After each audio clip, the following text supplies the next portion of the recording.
Back here now on the show and just finishing talking about the New York Jets and whether or not they're going to be contenders. Are they going to be taken seriously this year? All these question marks around the Jets. You know, one team that doesn't have these question marks is the Houston Texans.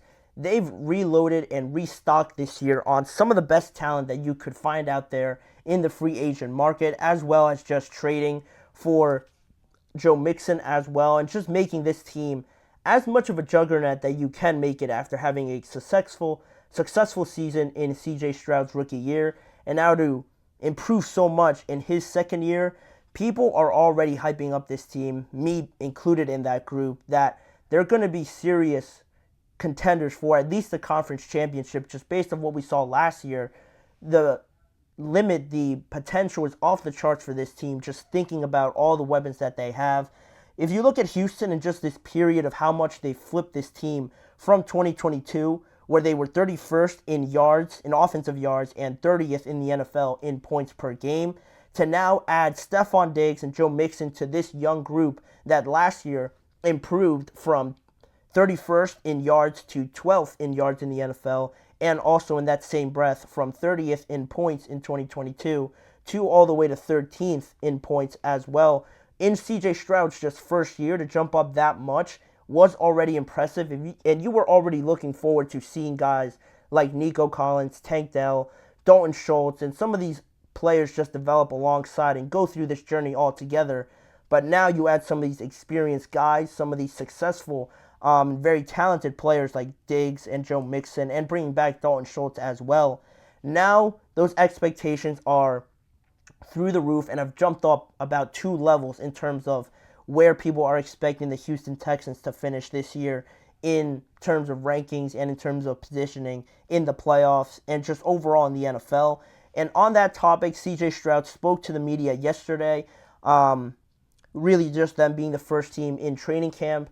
They had their first media availability there, and CJ Stroud mentioned the wide receiver trio of Nico Collins, Tank Dell, and Stephon Diggs, and what it's been like so far, having those 3 guys on his team and having those 3 guys as his available targets.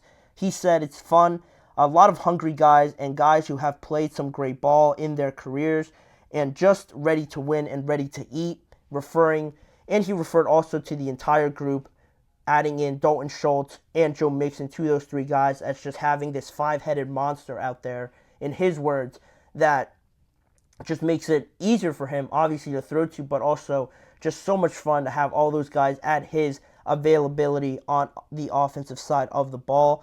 But more specifically on Stephon Diggs, pointing him out as probably their biggest addition this offseason, because one, nobody thought that it was ever going to happen, especially to the Houston Texans. Maybe you expected Diggs to move on to another team, but the fact that he went to Houston, and especially with the kind of player he is, we're talking about a top 10 wide receiver in a lot of people's eyes, it makes this whole situation, again, just the Texans being taken more seriously because they have the pedigree now of a Stephon Diggs, of a Joe Mixon, and Stroud has loved having Stephon Diggs already so much on his team. He mentioned Stephon Diggs' relatability to not only him as a football player, but off of the field things, and just how his character has stuck out already to CJ Stroud at this point. He's easy to talk to, he's easy to connect with, and he feels like that's going to be a major, point of a great starting point for them and their relationship to have success on the field now in 2024. But that is on the receiver side, on CJ Stroud's weapons. But how is he going to develop in year 2? Because he's probably the most important piece of this, obviously playing the quarterback position, but just how really he exceeded so many people's expectations in just his first year. Started off all right, had some success here or there, but then it really started to take off, and you started seeing him stack up some of these crazy, performances week in and week out, and now everyone's got their eye on him, and now this year, more teams are going to be prepared for that. So how is CJ Stroud wanting to improve? Where does he see some of his weaknesses where he will want to get better at in 2024? He mentioned that he wanted to do a better job of owning the offense more, among other things, like him saying, I want to definitely attack down the field more this year and press guys back, but also take what the defense gives me. if it's boring, if it's a boring play, stick with the boring stuff and just be efficient with that. Those are all things I can get better at as well. And I like that answer just because you look at CJ Stroud, you look at the success he's had, and you're thinking he's got it down pat. His trajectory is just going to go from here, slow rise, and then it's just going to jump like this in year 2. It doesn't really work like that for a lot of people, for hardly all quarterbacks, that when they're as successful as CJ Stroud, that second year is so important to hopefully see a trajectory like the one I just showed so drastically. You need a lot to go right, and you need a lot from CJ Stroud to put in from his standpoint on getting better and improving himself in this offense and just personally as a quarterback. And on that topic now, on these expectations and on just the Houston Texans getting better as a whole, you can start to see how other teams now, similarly to the Packers, and how I also am a big believer in them, but at the same time, they're super young, and now no one's going to be surprised by them because of what they showed last year. Very much the same thing with Houston, because everybody now knows how good of a quarterback CJ is. They already know what Stephon brings to the table. Same thing with Joe Mixon. They all got introduced to Tank Dell last year, well on his way to 1,000 yards if he didn't get injured. Nico Collins had a great year, being probably their number one receiver last year when Tank Dell, especially more when Tank Dell went down.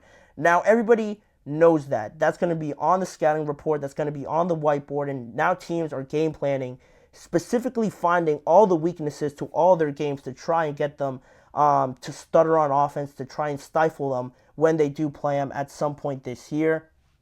And not only that, when you always see it in the NBA or in football, when one team is getting hyped up so much, everybody sees that. Everybody in the NFL, you can bet that the Colts, the Jaguars, the Titans, the Chiefs, the Bengals, the Ravens are all seeing how the Houston Texans are already getting placed in the divisional round of the playoffs, already getting placed in the conference championship with how well they've improved. And that incentive to prove everybody wrong about the Texans and just go out there and just show them up basically and show that, hey, they're not all this. They're not really a team. They're just full of great players, not really a team at the end of the day. That incentive from other teams is also going to play a part in this. And CJ Stroud even talked about it by now acknowledging the fact that they have a target on their back. So it's going to be that much harder to get to where they even got last year based on the fact that everybody now knows what they're about and how good they can be on the football field. But adding that all to this big equation and thinking about now the biggest dog in the yard in the Kansas City Chiefs, how do the Texans stack up to the Chiefs? Because we're going to get this meeting eventually. They do play around Christmas time, I think the week before. So with all this hype now, how much you decide to buy into that hype with the Houston Texans? Are they the biggest threat to the Kansas City Chiefs and knocking them off of their path to what seems like an inevitable three-peat, with how much they've improved also, but just them being the Chiefs and everybody expecting them to get back to the big dance? Are the Texans capable of being their biggest threat, and are they their biggest threat right now, considering everything we just talked about? There are some things that are making me a little bit hesitant when we're talking about this. The fact that the Texans have tied for the fourth most difficult schedule this season does concern me a little bit. Their opponent combined win percentage this year in 2024 is above 500. They're at about 526 in terms of combined winning percentage for all the teams that they're playing. And just the dynamic of who they're playing at what time and where also does make an impact on it, because they're going to play the Packers on the road this year, the Cowboys on the road this year, the Chiefs at Arrowhead this year as well, at a very pivotal point of the season when seeding is everything at that point of the year. And also at home, it's not much of a cakewalk when they're playing the Buffalo Bills in Houston, the Dolphins in Houston, the Ravens in Houston, and also the Detroit Lions in Houston as well. They have home field advantage, but at the end of the day, all those teams, the Bills, the Dolphins, the Ravens, the Lions, and on the road with the Packers, the Cowboys, and the Chiefs, all those teams made the playoffs last year. Probably all of them got better, except maybe the Cowboys. They're all going to be formidable opponents for the Houston Texans, and they're going to be very, very interesting tests to see how they maneuver through those games, especially when they're in close proximity to each other. How do they manage a tough season playing contenders after contender? And even in their own division as well. That division, I've talked about it a lot, has gotten so much better since maybe a year or two ago to now, where you have Anthony Richardson, Calvin Ridley, DeAndre Hopkins, Tyler Boyd, Michael Pittman, and everything, all the young players that the Colts have as well. That division's not going to be a cakewalk. The Texans are probably the favorite, but right now, like I said, that incentive to just show up the Texans is going to make these divisional games a lot closer than I think a lot of people think. And when you mix that all together, you combine that, are the Texans the biggest threat to the Chiefs? I think it's a bit too much right now to make me say that they are the number one contenders to knock off the Chiefs right now, just because I think there is going to be struggles this year. I don't know where it's going to come from, or I don't know when. Maybe they're dealing with injuries or something else goes wrong. DeMeco Ryans also is heading into his second year as a head coach. That could play a part in all of this and how they develop as well. I love DeMeco Ryans. I think he's going to be a great head coach, but making that development from 1 year, finding the success that he did, and making it a consistent thing is going to be a learning curve as well. And especially some of these pivotal moments that always pop up in a regular season or maybe in the playoffs eventually. A lot of times games are decided by these single moments where you need to have a play, where you need everything to be executed at the right time in the right way.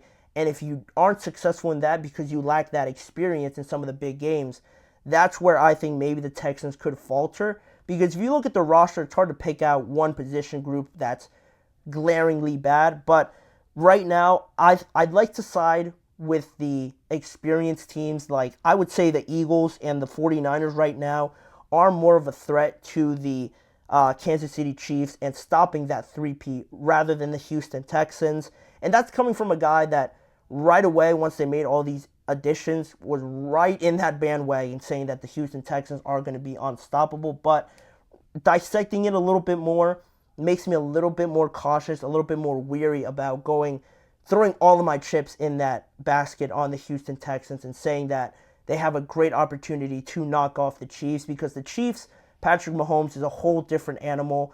I can only imagine what it is actually playing against them and how much preparation and execution that needs to go into that to at least have a chance to knock them off. With how much better they got, it's going to be tough, and I'm just not sure if the Texans can make that next leap, because that's a huge leap to make from 1 year to the next. Even as well as they improved, I still have a little bit of doubt in me.